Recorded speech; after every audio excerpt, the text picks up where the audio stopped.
This is the elevator at the Scaife exhibit gallery to the Susie Broadhurst Overlook at the brand new, newly built PVG Science Pavilion at the Carnegie Science Center in the North Shore of Pittsburgh, Pennsylvania.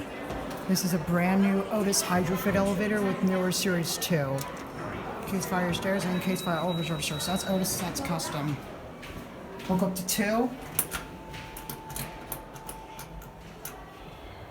Door close does not work, and here we go up. It's elevator number 7.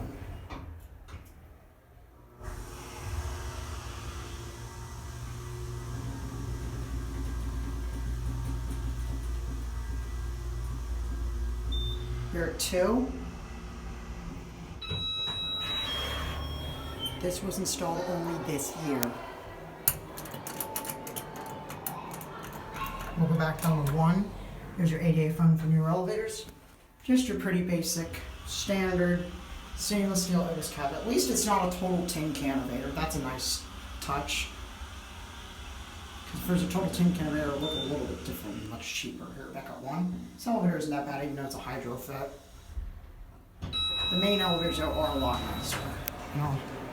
The link to those videos may either be in the end screen or in the description. Or both. Their closest, and that's going to be a